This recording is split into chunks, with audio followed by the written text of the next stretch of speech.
Welcome to the No Love Podcast, where we decrease tomorrow's divorce rate today by teaching singles and couples alike how to experience love on purpose and not by chance. I'm your host, Edward L. Fairley, accompanied by my wonderful, lovely co-host, Michelle Larkin. Michelle, say hi to the people. Hey, y'all. Happy Thursday. No Love Day. Sorry that we're late. A lot of fires I was putting out behind the scenes. Probably fires that you all are putting out with this whole, I guess, what we call it, a crisis, epidemic? Pandemic. Simply a pandemic. Okay. So yeah, I had to take care of some things to prepare for the rest of the week for both my wife and I. So now I'm done with that. You know me, God, family business. So I took care of the family, and now we're at business or community service or whatever you want to call this. But in the end, it's us collectively growing. What you got going on, Michelle, with all that's going on? I have been secluded to the home for work. I would say that it's been challenging kind of to help manage people's expectations. You know, I got people I'm responsible for. But I will also say that it was an honor and a privilege to be asked to pray for some people. As well as, you know, every time, and I think I posted this, I've said it, I keep saying it to myself, to everybody else, in any crisis or chaotic situation, there's always opportunity. We just have to look for it.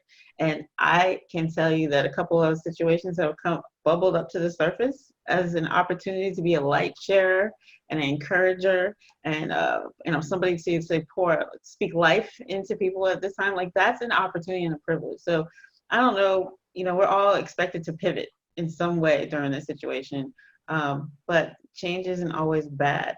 It's made, like everybody keeps saying, new normal. Well, then we got to get ready for the new normal. Like, don't act like it's not happening. Look forward. Think 6 months, 2 months, a year in advance, and where do you want to be? And that's my soapbox. I could go on forever, but that's where I'm at right now. How do I help people channel their energy toward preparing for the future instead of staying stuck in the present? I couldn't agree more. I think this whole situation is honestly, I think it's unveiling a lot of things that have been hidden. A lot of assumptions, a lot of, hey, you need to get this together. A lot of, hey, have you paid attention to this? I nothing's playing. I noticed that too. Hold on.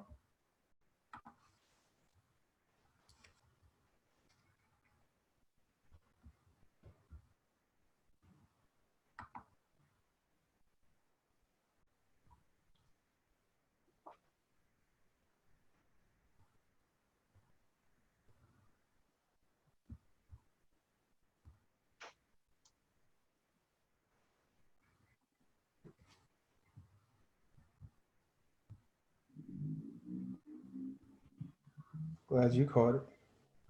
All right, so let's start it.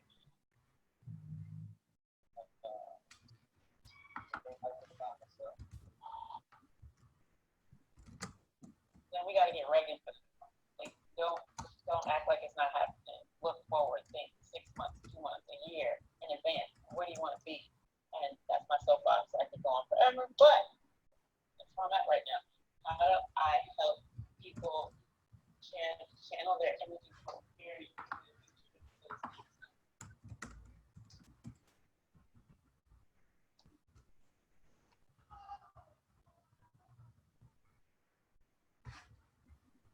All right, I'm about to go live again.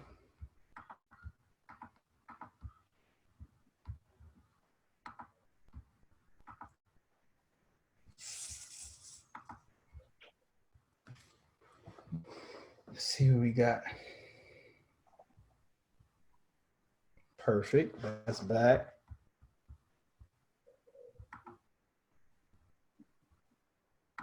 Shut this one down. And we're already recording. So Let's just restart the show. All right. Welcome to the No Love Podcast, where we decrease tomorrow's divorce rate today by teaching singles and couples alike how to experience love on purpose and not by chance. I'm your host, Edward L. Fairley, accompanied by my wonderful, lovely co-host, Michelle Larkin. Michelle, say hi to the people. Hey, take two. Happy Thursday. No love day. Exactly. Take two. Like, we actually started the show already, and the show literally shut down. So we are technically doing a take two on a introduction. Michelle was just pretty much saying how she has been noticing the opportunity in all of this, as she called it, a pandemic. Some call it a crisis. Some call it a, I don't know what you call it. Whatever you call it, it's happening. and I was just, shift for us. Yeah, most certainly. Yeah, I was saying how I think it technically is unveiling a lot of things that were hidden or forcing us to look at things that we weren't paying attention to. So I'm not going to go into that for an extremely long time. We definitely need to get into this topic. We're already starting late. Good evening, Mr. Henry. Good to see you, sir. So share what you got going on outside of like the whole situation. You got anything you're working on? So I've been working on this virtual mentoring platform. It's called Lattice. And I've been, I think this was a push to accelerate that process. Like what it is a platform that allows people to call into a virtual space and be able to get mentorship in small chunks, right? But in a virtual space. And so I'm excited about the possibility of curating a group of people that will be able to be the mentors and then going out and promoting the platform to be able to get mentees. And again, my intent is to encourage, to inspire, to help people to think clearly, to get through situational issues. And, just maybe they just need a little tweak in their thought process. So being able to gather a group of people who are interested in providing that support and then being able to promote that to people who need it, which in this time, probably is quite a few. Again, an opportunity. We'll see. Yeah. But I'm excited because every day something new comes up. And not gonna lie, let me tell you, I had a moment where I had a little panic. I was like, I have to go home. The second day I was like, I'm home by myself. Third day I was like, we can't do this very long. I need people. I was like, when is Thursday coming? Oh my gosh. My wife, she called me. People are the same. She called me early this morning. Typically she doesn't call me when I'm on my way to work. So I say, hey, you okay? She's like, no, not okay. We got an email about layoffs, possible layoffs. I said, okay. And she's like, well, I'm diabetic. My health insurance is high. Okay, then I just have to put you on my health insurance until I get laid off. Like, they said, well, then you're just going to pay a lot for insulin and stuff like that. I'm like, okay, like, do you believe in your job or you believe in God? Which one is it? Because I don't think you can believe in both. So, me, I'm not a worrier. That's just not how I operate. I am a thermostat. I don't allow external things. And then later on, I called her and she was like, after talking to you, I felt so much better. Okay, we'll see. So then we went from that to, at the end of the day, she was like, well, if your job is talking about you working from home and my job is talking about possibly going home, we need a laptop. I'm like, well, how you go from layoff to I probably need to go buy a laptop? So I went, started pricing laptops. I was about to buy a laptop for her so that we can both work from home. And then I got a call from a friend who's like, don't buy no laptop. I got two. Just go ahead. And I'm like, well, you don't know my wife. So she going to have to play around with it. If she feels that is up to her standards, then where it go. By the time we got home, it worked out though. The second laptop worked. I didn't have to spend. I was literally in the checkout about to spend $600 to get her laptop so that she can be accommodated. But it got intercepted, and that's why I'm late, because I had to go all the way to the other side of town to get the other laptop to make sure that my wife is good for tomorrow. Yeah, most certainly. Exactly. That's a great example of how he provides. But also a great example of the blessing, like, who typically can say, well, I mean, let's just go buy a laptop. You understand what I'm saying? Something breaks down, like, oh, we'll just go pay for that. Let's go buy another one. So Just the realization, you should be mindful of how blessed you are in these circumstances.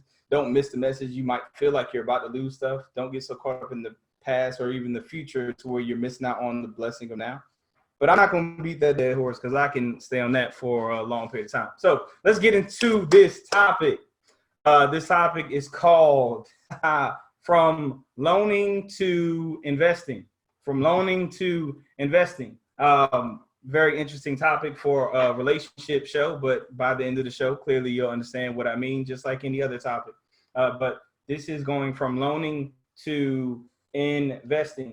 I think if you can grasp this concept, I think it will liberate a lot of people from the situations that they're in. So I'm really eager. I've been eager to do this topic. So let's dive in. So a typical borrower, because if you are a person that is giving loans or lending, or you got people that come and say, hey, loan me $5, loan me $50, loan me whatever. A typical borrower, when we talk about the dynamics of the loaner and the person that's borrowing, typical borrower can't afford what they are buying or paying for. That's why they are borrowing. So typically when people come to us and they're like, hey, I'm in a jam, need $150, need whatever, need 200, 300, whatever the amount is, they're coming to you because they are in a financial jam. So they're already in a financial jam asking for money. So the person that you are giving money to, they're already showing signs of being in a financial strain. You'll understand why I'm sharing this in a moment, but I do have to kind of lay this down as a foundation. Then you have the person that is a typical loaner. Notice I'm saying things like typical borrower. They can't afford what they're buying or paying for. That's why they are borrowing. Then you have the typical lender. Typical lender is typically in the same boat as the borrower. They can't afford what they are paying for, and that's why they're borrowing from other sources. And oftentimes when we lend people money or let someone borrow it, we need them to pay us back. So oftentimes what happens is that person that you let borrow the money, they can't pay you back. Now you can't take care of yourself because they didn't pay you back. Now you're upset with them for not giving you your money back because you let somebody borrow who was in a financial difficulty your money, and when you really weren't in a predicament where you could lend them the money. You just took their word that, hey, I get paid on Thursday and I'll be able to get you your money back by Thursday, not considering the dynamics of the situation that you're in. I shared that, and it's necessary because we need to transition from the typical lender or loaner to an investor, and I'll explain what that means. Me and my youngest sister, I am the baby, but it's my youngest sister because I have multiple sisters. And my youngest sister, we have this rule about lending or allowing people to borrow money. We don't lend money unless we can afford to lose the money. So when we let people borrow money, in our mind, they're not going to pay us back. So we're really giving them the money. It's a blessing if they could pay us back, but technically when we give somebody money, unbeknownst to them, we're really giving them, we're not loaning them anything. In our mind, it's a wash. We're not going to get this money. They came to us needing money, so clearly they're really not in a predicament where they can technically take care of us. So it's kind of a wash. And when they don't make the deadline, which is very common when you let somebody borrow money, they're either trying to dodge us or they're giving us these pleas and long stories, and it's like it's really okay. You're fine. It's not impacting us or hurting us because when we made that exchange, it wasn't going towards our light bill next month, our rent, or anything of that nature. That is the foundation of where we are headed today. Before I head there, like we typically, when we have this thing called love, we are lending it in hopes that somebody can give it back to us. And we're doing it because in a manner where we don't really have enough to sustain ourselves, and we're lending out our love and wanting somebody to give it back to us. And now when they don't, we're upset with them, we're frustrated, and we're telling them about or thinking about how we are missing out on the blessings of our lives, because they are not providing us with what we gave them. So before we dive in on that, Michelle, what are your thoughts? I got a hashtag 9 from Mr. Henry. He said, "Don't lend if you cannot afford to never get it back." That's pretty much it. But go ahead. My immediate thought that came to my mind is the conditional component, right? And I'm guilty. I've been there. I'm not going to say I'm consistently guilty because I learned to check myself. But often you find yourself asking, why don't they? Right? Not about you, but why don't they? But it's because you're like, I'm not getting the return on my not getting my loan back. Not necessarily return on investment. I'm not getting a return on my loan, or I don't see the date in coming up for them to repay, and so you get anxious, and then you start acting out, right? And I have to well, how come? What? Because in your mind you have a payment date. Like the date is the 15th, and it's the 14th, and they haven't expressed emotion. They haven't thanked me. They haven't called me. And oh my God, what am I gonna do? Like. But yeah, my first thought was conditional. Like, ooh, yeah, we can be real conditional.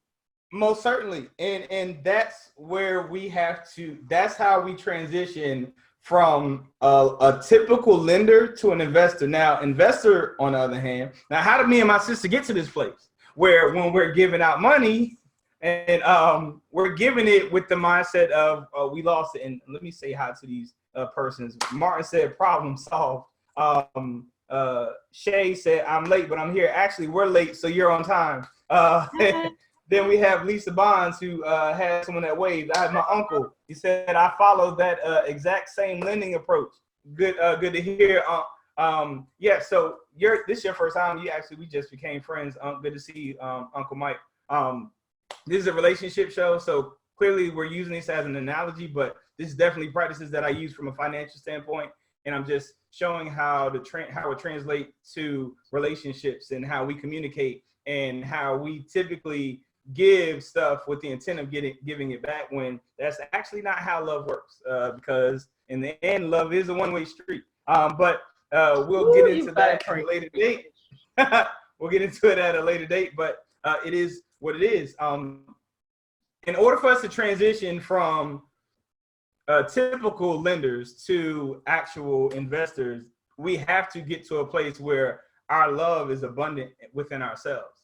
We have to get to a place where our peace is at a place. So my sister and I, we have invested in different things that allow for us to have a decent amount of income to where we can, like we talked about today, go buy a laptop when one of us needs a laptop, or if our car goes down, we can just go ahead and buy and pay cash for a car, because we've done things necessary to where we have enough wiggle room so that we are okay if we give stuff away. And we definitely, we want to help, and we definitely don't want to say, hey, yo, which I probably ruined it by sharing this on this this Facebook Live, that when people ask me to borrow money, I'm pretty much giving it away. But if this is going to help people liberate themselves from being lenders when it comes to their relationship and love, then so be it. If it costs me, however, because what I don't have a problem with is no. And we have a show called You Ought to Know Better, and I would not have been able to teach it if I don't know how to know better.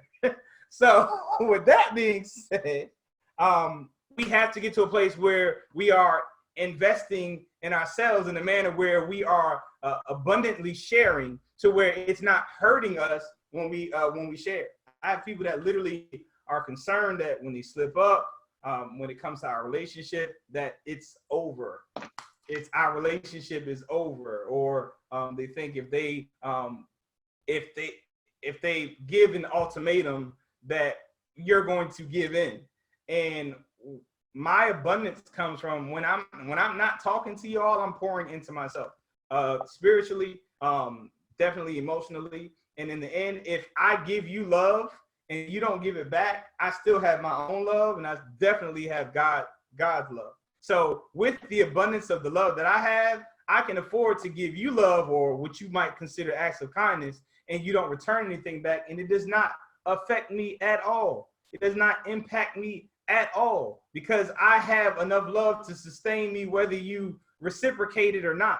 I am sufficient by myself in my love and in the God love that I have dwelling inside of me that is in abundance to where I can share, and I'm not looking for a return from you. Now, will it be nice? And typically, do I get a return? Most certainly. And that's why investors, as investors, now I'm talking about money, when we give our money, it's a calculated risk. I could lose, but I have a better opportunity for gain. Not to mention, if you are going to transition into an investor, you know that investing, true investing, I'm not talking about gambling, I'm talking about true investing, it's going to take a while for you to get a return on your investment. This is why I'm stressing the words in terms of lending, because we talk about a cash loan or whatever, you're talking about 2 weeks, I need a return. And that's typically where we're going from. For one, we need it back. Two, we are like, hey, I want a return on my investment immediately. And that's not what investing is when we're talking about lending. Go ahead, Michelle, I see you writing. I've got stuff that's downloaded. Let's get it on paper. I was thinking through the fact that you're really talking about becoming a sophisticated investor, which is really looking at the long game and not the short game. You're not day trading. You're actually looking at the investing in the market and its long haul. And then there's also my son and I were just talking about this because, of course, the stock market just dropped, and so it's an opportunity. But as we were talking, I'm like, right now, you get in, but you can't think about taking it out 2 months because that's not the real win. The win is 5 years from now, that where you have it's quadrupled, not just double. And so you're not looking at a sophisticated investor is really looking at a long game, and somebody who's in for a hot second is really just trying to make some cash off of some odds, and that's a short, a day trader or whatever. So. But the day trader gets in to learn the system, right? So for me, a day trader is somebody who's playing or the simulator, no luck. Like I want to get in, I want to know what the return on my investment. I want to play some things out, right, on the simulator, so that when I get into the long game, I'm really and they do this investing. I read Tony Robbins' book. Can't remember the name of it, but there's a method to the madness. And what I was writing down was there are levels to this, there are phases to this. There's and the one thing that for me as a personal in my relationships, it's like, how do you get into a relationship or a loving relationship if you don't have expectations? But on the flip side of that, it is more rewarding to give without expectation of reciprocation. But it's almost like an oxymoron. It doesn't feel right at first. No, it doesn't. It doesn't feel right. But love is not. It's not something that you. Love is something that you give. It's not necessarily. It's something that you receive if someone gives it to you. But love, it's the fulfillment that ultimately, if you're doing it correctly, that would actually fill you up or give you that the desire that you think that you're looking for from someone else giving it to you. So when we're giving that. How do I put this? So when I give, it is definitely it's for my family. It's almost a selfish act. If it's done right, it almost feels wrong to do it to get something back. Because and I have that all the time. I have these parents because I do mentoring programs, and I have these parents that just want to say how much they're indebted to me and they're thanking me, and I'm like, you have no idea, like me seeing your son evolve, how much of a blessing that is to me. Not to mention in this type of environment and mentoring, you very rarely, if ever, when I teach people that are joining in the group to mentor, I always tell them, when you are giving, do not expect to receive a harvest or see a harvest. I always give the example of, even at this age, no matter what you are, you have moments where you're like, my grandmother said this, and now I know what she meant. My mom said this, now I know what she meant. Which meant that a seed was planted however long ago, however long it took for for it to harvest, for you to realize what she meant or he meant or whatever. At that moment, that's when it just works. So we are here to plant seeds, and we're not necessarily here to worry about the harvest. That's not our job. We need to do what we're supposed to do, knowing that we did right. So if they fall short, it's not a burden or a problem with you. Not to mention, they'll probably remember, and you don't know what time is going to do, where it's going to come back. If you are, as you said, a sophisticated investor. Before I jump into that, let me read these, because people are putting stuff in here. My goodness. It says, if that same person comes back again, they will be short. You won't do me twice. That's on you. It's up to you. I would simply explain to that individual to go ahead and use that money you already owed me and never play back. Good Lord, that's deep. It says, give love without expectations. I have no problem with being a blessing to someone, but I am not a bank or a fool. And then it says, investors take risks, and if they invest wisely, even though it may not be immediate, there will be a return in the long run. And that's so true. And go ahead, Michelle, because I see you thinking. I wanted to take this back to a romantic relationship. And I wonder if the investment, does it begin at the time that the relationship becomes committed? Or is it in this pre-commitment stage that you give love unconditionally, and if they reciprocate or they don't reciprocate, it doesn't matter? Because I would think, and I'm curious as to how you would respond, that once they're in a committed relationship, if I'm giving unconditionally and some of the reactions I get aren't necessarily fruitful,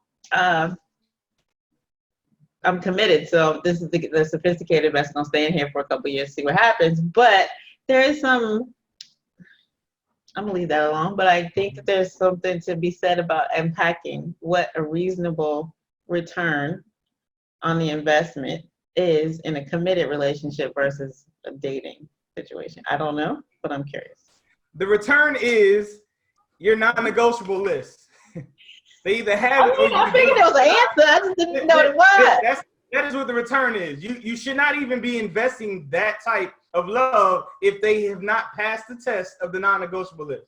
And we're gonna harp on this forever. If they don't have that, and if you don't know what that is, I'm sorry, we don't have time to unpack that. You're gonna have to visit past shows to understand what the non-negotiable list is. But just know that you should not be transitioning from dating someone to getting into a relationship with them if they have not met these requirements. And I'm not talking physicalities, I'm talking about morals, values, standards, principles. If that person does not have or share the morals, values, principles, and standards that you have, you should not be transitioning or transacting in a manner that you would even be expecting. Investing is transacting. Transaction. Now. Nah. This thing called love, it's technically not transactional in the sense that you get back. Now, it typically is a benefit or a fruit that comes with you being that way, just because you it bears fruit, but it's not an exchange. Huh? I'm sorry? It bears fruit, but it's not an exchange. It's not a one. It bears fruit, but it might not even be from the person that you're sharing it with. So when you are walking in love, and this is why I get a little concerned about questions like, well, what's the time, or if you are walking in love, it's not turn on and turn off. You either are in love or you're out of love. And when I say in love, I'm not talking about romantic. I'm talking about your being, who you are, how you transact, how you interact with people, persons. If you are in love, you're always giving without the mindset of getting anything in return. When you're investing, when it comes to money, whatever, you're strategizing in hopes to get a return. But even that's not a guarantee. So you do it with the mindset of, I'm investing in hopes that I'm releasing, and I can afford to lose this, but I hope that this is going to yield me something in the far, not even a near future. That's what a sophisticated investor does. They pay attention to certain things, i.e., standards, morals, values, and principles that accommodate their means of investing to the way, whether it's worth investing in, which is the same thing as us investing in a relationship. You should already have the criteria that will say, this is something worth me investing myself into monogamously, and then going into that particular relationship. Now, when that person is worth investing, you're not doing stuff with the mindset of getting something in return. You're doing some stuff because they have proven themselves worthy of getting all of that time that you're giving them, and all that love or what have you that you're spewing out. But the thing about it is, when you're genuinely loving people, the thing about it is when you're genuinely a loving being, that just people just respond to you that way. That's the way it is. But when you are strategically, I saw a post doing so. The young lady said, "Why is it every time I do something nice for people, I get screwed?" And I'm like, in my mind, it's because you're doing stuff for people because you want something from people. You're not doing for people because you just want to do for people, and people can sense that.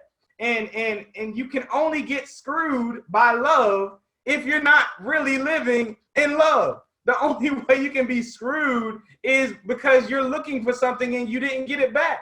Otherwise, if you did something out of love or out of an act of kindness, you're not looking for anything back. So whether you get something back or not, you are not moved by it. You've done the loving thing, and that's just who you are.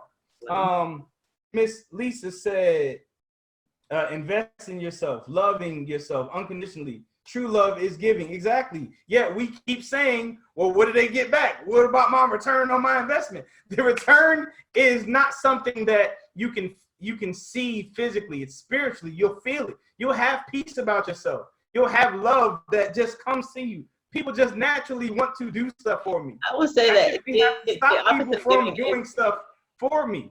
The opposite of giving is receiving. And typically, if you set yourself up by giving, you're going to receive. It's just one of the principles of like gravity. If you give, you're going to receive. And as you said earlier, it may not be from the person that you gave it to, but you still receive benefit. And also what I thought when you were talking was investors typically flip their investment, and they don't typically and grow the value versus liquidate the asset. So if you have investment and it's growing, you tend to want to grow the value and reinvest in it and keep growing the value versus, oh my God, this was a win, I'm going to liquidate it and move on. Runner. Right? That's true. So I was taking the investment, growing the value, like, oh, spend that somewhere else because this isn't working. Let's try something else that's better. But somebody who's really sophisticated about it is going to reinvest and nurture that and grow that nest egg until it becomes a real asset. And pass it on possibly versus even liquidate it, right? So they're not even trying to get the cash out of it as much as they're trying to let that be an asset on their books. And grow it in value. That's all they're doing. They're increasing the value of it to where it's sustainable in any kind of market or situation. And that's what if you're doing that in your relationship, it doesn't matter the market or situation. You're just consistently growing and evolving it to where there's no circumstance or situation that can destroy that. That is those are your best friends, to be honest. We do it in friendship so easy, right? Like the friends that you keep for a lifetime, and then there's only, most of us have a handful, but we've invested in them over and over and over again, so that even if they've gone for years and come back, there's still that affinity and that love there because that's the asset. You've grown the asset. Most certainly. Henry said, when you are totally fulfilled by giving love, then you understand that. That's exactly right. And that's what I'm trying to get you all to do, is to understand. But the only way that you can do that is if you are spending time with yourself. You cannot help other people until you get help for yourself. And what I mean by that, and that's why the foundation of the no love triangle is so important, you have to fall in love with yourself. Self is first. And when you take those tools in that process and journey of loving yourself, you take that same strategy and you use that to love someone else. But so many people, which is why, what I mean by borrowing, this is what we're doing. We're lending our love because all we have is this little bit. So we go into it and we're loving this person and they're not giving it back. And we feel slighted because we've given the only amount of love that we've had. So if we have abundant love and I give it to you, then I don't even realize that I've lost love because I came with abundance. It's like taking this cup and I go into an ocean and I scoop it and I take it, run away from the ocean and I pour it out. You think the ocean is like, give me my water back?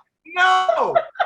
When you are in love, when you are in the abundance of love, then no matter how much you give, you are not going to be lacking. And this is why people think that I'm callous or I'm cold. And I'm like, okay, well, bye.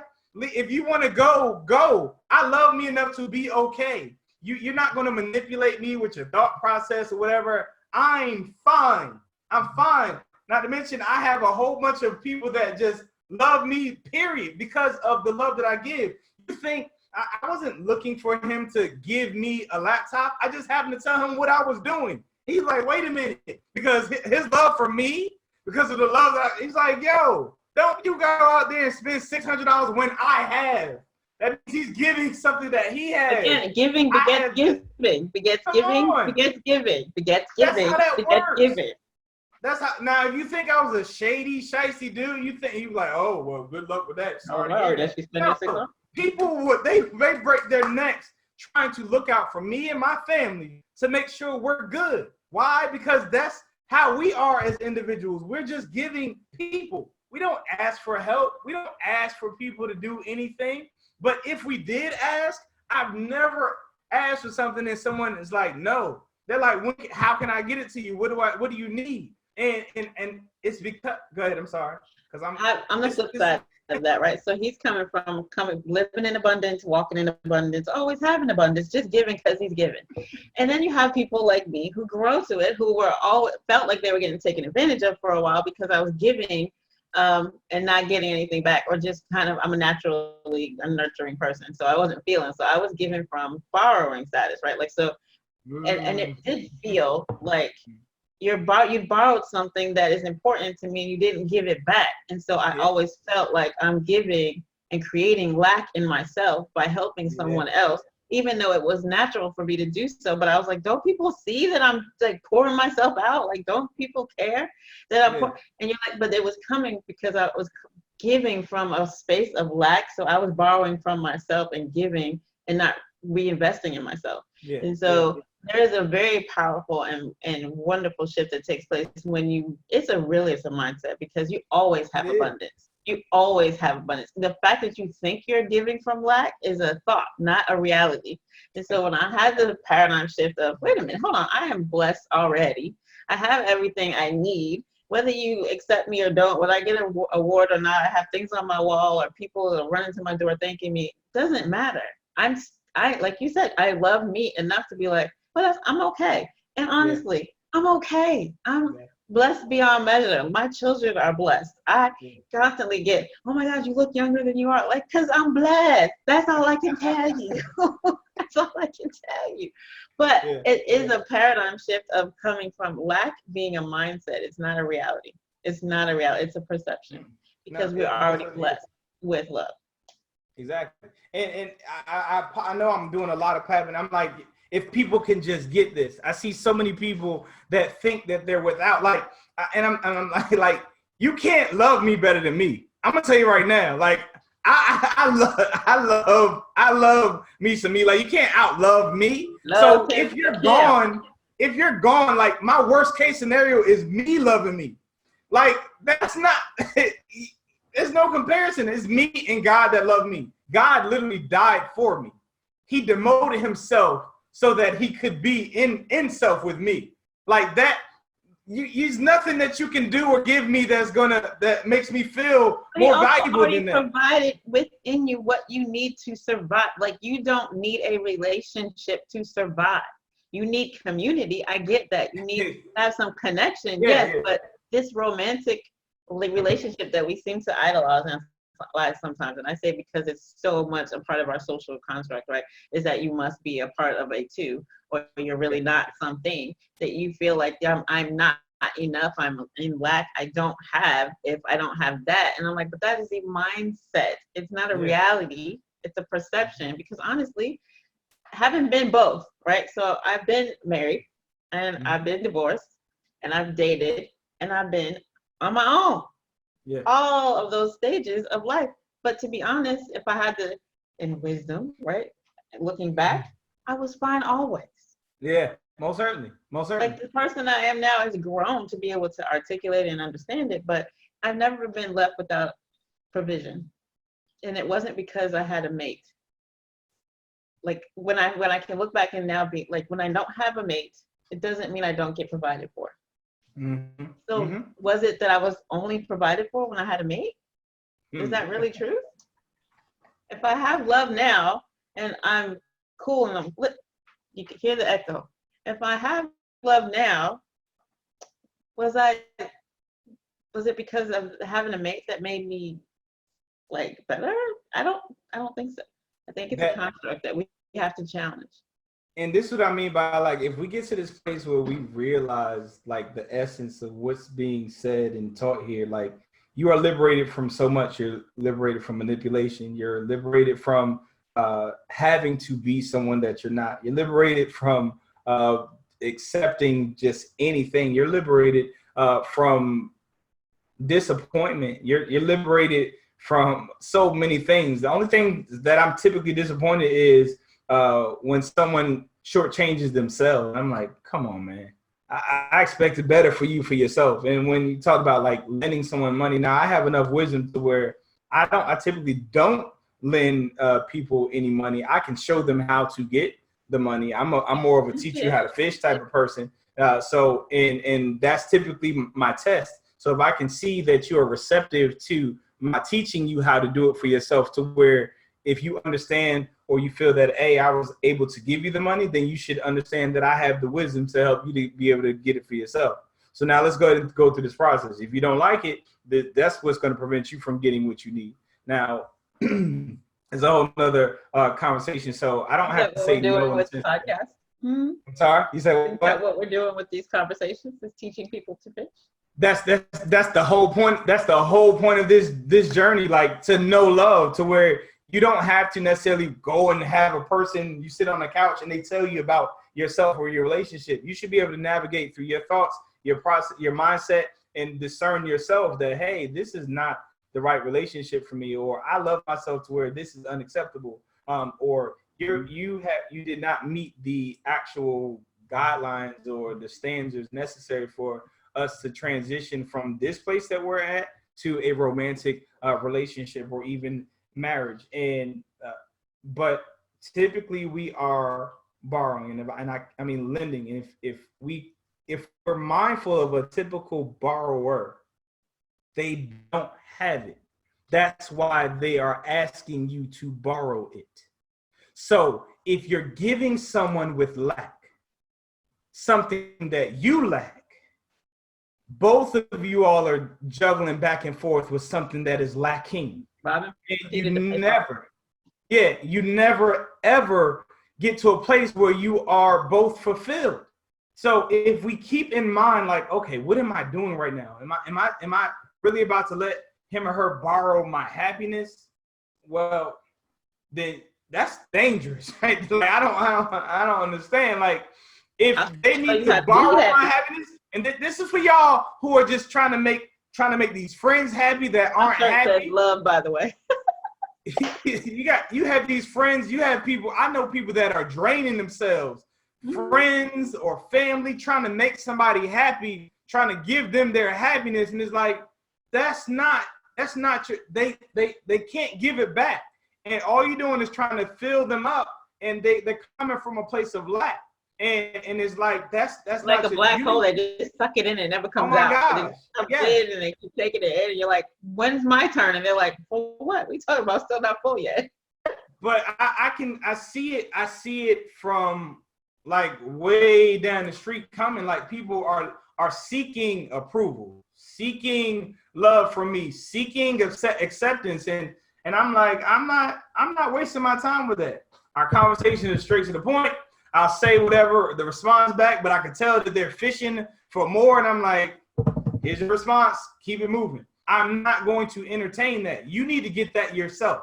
That's not my job to give you. It's not my job to make you feel better or give you your peace. It's your job to work on your peace. It's your job to work on, and when you get to a place where you are full of it, then you can share it with others, knowing that you're not going to be without if you do so.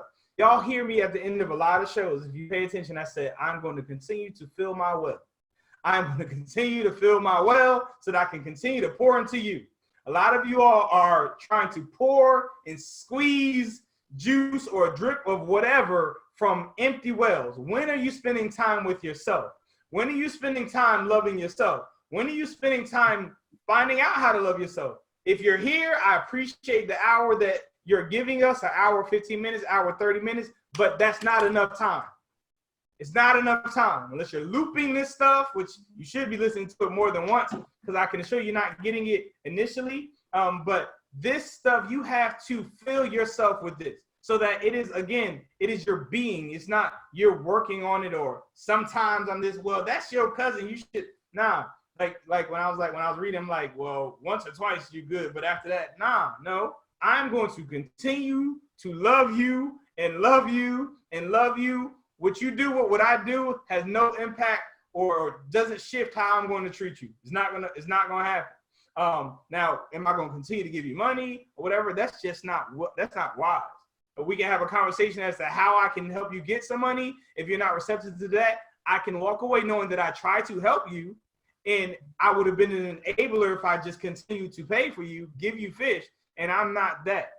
If anything, I'm ruining you because once I'm gone, now you really don't know. When I die, whenever, or if I get laid off or whatever, my source that you're eating from is gone, you have nothing that you can work with. I'd rather empower you. That's the whole point of this show. That's why I'm yelling right now, because so many of you all don't realize how powerful love is. It's thought of as a weak thing, but if I can love you enough to not pay attention to your crap, that prevents me from jumping on you like I would have years ago when I would have slapped you over just the conversation that you're having. So it's like you have no idea as to the strength and the power that comes from love, and I'm just trying to find so many different ways. Like I'm talking about money. We're talking about there's an angel investor, right? So an angel investor or an investor partner can come in and invest in you and provide their expertise to make sure that the return on the investment is a benefit, right? So there's like, what we're kind of doing is kind of angel investing, right? So we're not trying to like just invest information in you and then not be around to see how the investment goes or to follow up and have another conversation. And sometimes when you're in a relationship where you're investing in someone, it's not just, I'm going to just give love blindly, just dump.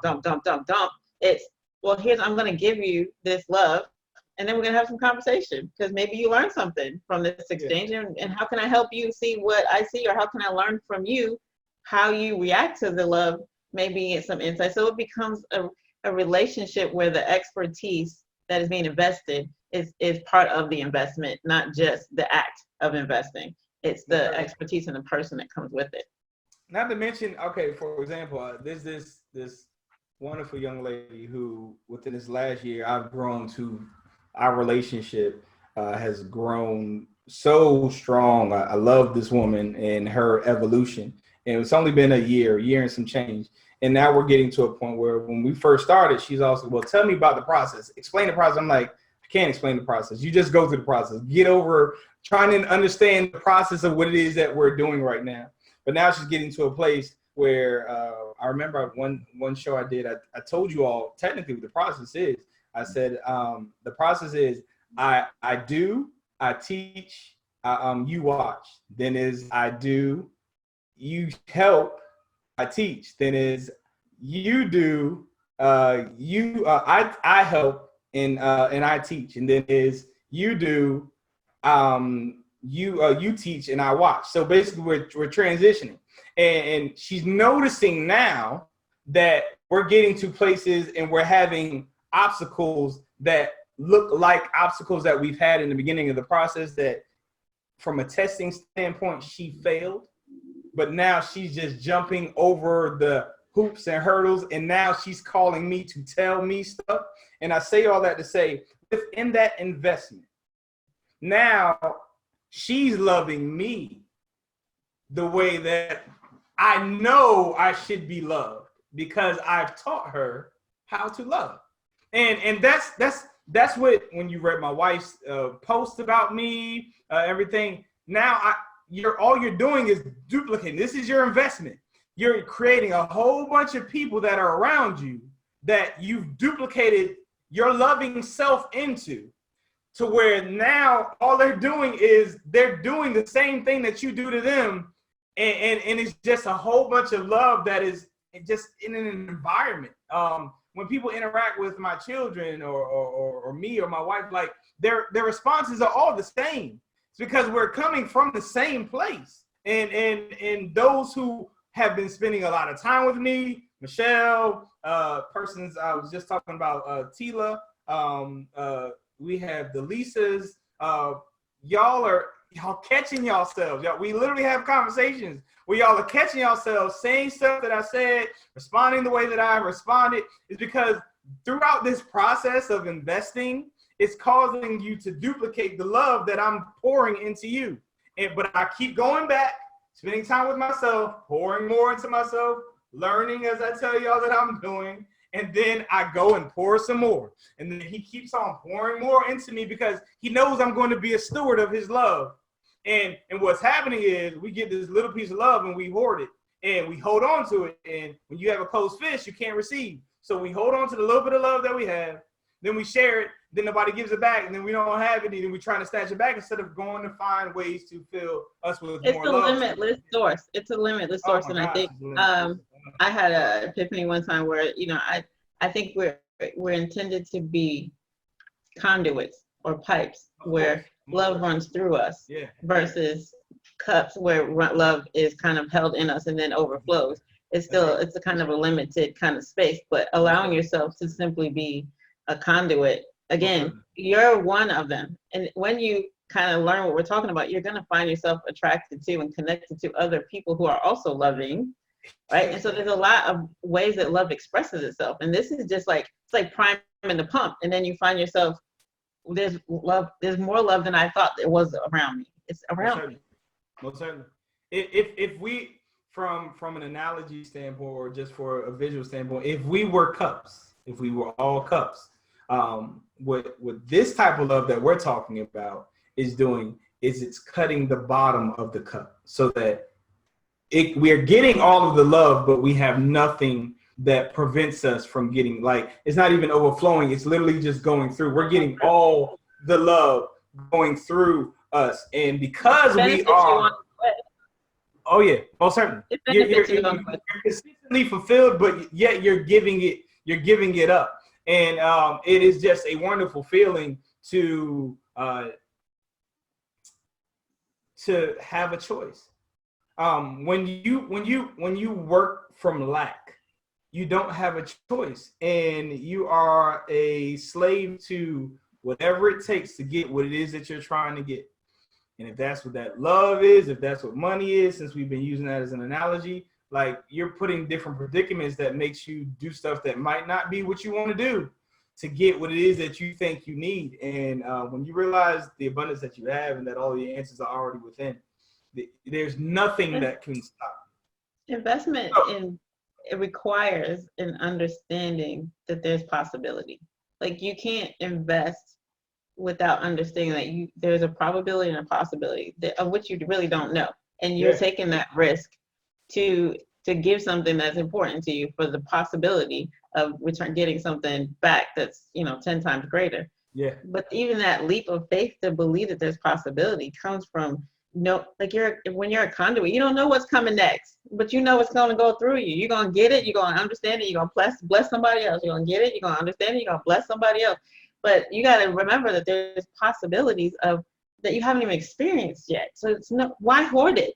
I'm keeping myself from experiencing whatever this next great love experience is. So let me show you what I know, so I can create space for what is coming next. Most certainly. So, any concluding thoughts? Because I feel like we're kind of beating a dead horse. It's dead. I did want to say something because you say you're harsh, and I joke because you can be kind of harsh, but it's not that. What I love about you is because you're so coming from the space of I already love me, and you're gonna love me too because I'm lovable. That there's like it's true though. But you also, anybody like me, because I'm not him, but those of us who have our ups and down days, you know that you can run to Eddie and he's gonna be the same Eddie. Like, you run to him because he loves him. He knows he's lovable, and he knows he's gonna be there. He's gonna be the same person. So you can trust that if you go to him and you're freaking out and tripping and carrying on, he's gonna be like, "That's nice." Love you though. And you're like, but I trust that. Thank you. And that's literally what my wife did this morning. Because she said, after I got off the phone, she said, my husband can bring me down from any kind of just panic or whatever. And she said, after I spoke to you, I was like, cause it's kind of like when she said amen and laughed out loud. So that's what you do, Shay? You come to me and I look at you like, okay. that amen was? Yeah.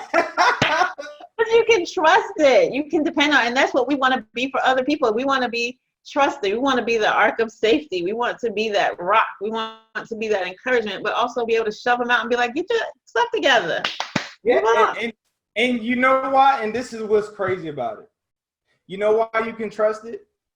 Because you have experienced the opposing side of what I give you. And what I mean by that, you've gotten, I was just talking to a young lady, which, by the way, because I've been getting a lot of people saying that they take notes. So I'm working on a No Love Journal. Tila, who I was just talking about earlier, I've definitely, our relationship, like her journey is just, I love that woman. So she drew it out. She's like, she saw, because she brought it up, and I'm like, you know what? Since you brought it up, I've heard it numerous times, draw out what it would look like. She drew the #9, the front and back and all that stuff so that people can write their epiphanies or what have you. And we were having a conversation. She shared that idea with me, and it was great. Then she called and she shared some other idea, and I was like, that is trash. And she was like, oh, but like you said, had I never told her that an idea was trash, how can you really know that the idea that I said was great, was wonderful? And what we do is we try to make people always feel good all the time, always feel wonderful. If they have no contrast, how do they know that your honesty is your honesty if they've never had anything to compare it to? And that's what it makes you all get to that place where y'all, you know what? I can't even be mad at that because I know he's not lying. I know he's not gonna say what I want to hear. He's going to tell me the truth, at least the truth from his eyes. Shay said, "You always keep the same energy, Eddie. Always." That's why she gets on me. She's like, you're excited right now. That's your excitement. Girl, yes. All the time. As you can see, I am on a million sometimes. He'd be like, I'm like, can you? So, no. So, a lot of things.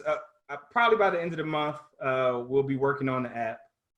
I'm extremely excited for you all. That's excited. I'm extremely. I can assure you is. What I can assure you is, if you continue to take this journey with us, this tribe, this #9 truth tribe. For those of you who don't understand what #9 is, you're gonna have to go back and listen to it. If you are on Apple, you can go to the iTunes store, you can go to Spotify, just type in the No Love Podcast. We're on episode close to 40 now. And we've been working on this whole thing with love, which translates to anything, any relationship, which is why I always use analogies that are just daily things and bring it right back to how we use it for love, because I know that we are all different people and we work in different environments. So I'm trying to bring your environment to you from an analogy standpoint to where you can relate to say, I know this. So if I can apply this to love, then I can use it in a manner that I know that I'm good at. So if you continue to grow with us and share, please share. Don't take this information and keep it to yourself. If this has been blessing you, I see we have a minimum of 100 some odd people. Clearly, those are not different people every week. I know some of you all are discreet with the information, which is why we've created the app, because I know people want to learn in private how to love, because if they said in public that they need to learn how to love, they're admitting that they have problems and they want to grow. But the only way that you can learn and grow is to get help, which is why I'm trying to help you in private. Trying to get the app done for you all. We already have the board game. So we're working on producing that for those who like the tangible stuff. We have this No Love Podcast. We're going to have as many things as we can, tools that we can create for you all so that we can all grow in this thing called love. Because I promise you, it kills everything. Everything that people are struggling for right now, they're going for self because they don't have love that they can use in the community standpoint and feed off of each other. That's all it is. Like when you get in a panic or whatever, you start trying to survive and take care of yourself, it's because you don't have nobody that has your back. Because you've always been thinking about your selfish self all the time. And when you get to a place where you're loving a whole bunch of people, I promise you, the loving people will sustain you in any storm. That's when the abundance is there. You're good. You're good. And we're just trying to get you good. So if you continue to just take this journey with us, I promise you, I'm going to continue to study. I'm going to continue to poke holes in the stuff that I am about to teach to prevent me from giving you all just stuff that's just the opposite of the #9. It's not true. It's not even facts. It's just stuff. People are just saying stuff, repackaging stuff. No, we're not doing it. We're going to poke holes in it. We're going to test it. And we're going to challenge ourselves to just be the best loving persons that we can be. Until we meet next week. Let me add this. I never say this, and I want to echo, and I want people to know. I espouse the same philosophy that Eddie does. I spend an incredible amount of time studying and meditating and working on, new information in self and, preparing for professional development stuff. So there is a need to pour into yourself so you can pour out. I know never say it, but I do agree with, support, and echo all that Eddie is saying and do the same practices in my own life. And I encourage everyone to do the same because the payoff is incredible. Perfect. Until we meet again, y'all need to start working on investing in yourselves so that we can stop being lenders and we can start investing in people so that we all can grow and reap the benefits of just being loving individuals. Because if it's a whole bunch of loving people, we don't even have to worry about ourselves. Everybody got our back. All right, till we meet again. I love y'all. Y'all be safe. Have a good one. I appreciate y'all being out here late with me. I know we started late. Take care. Peace. Bye.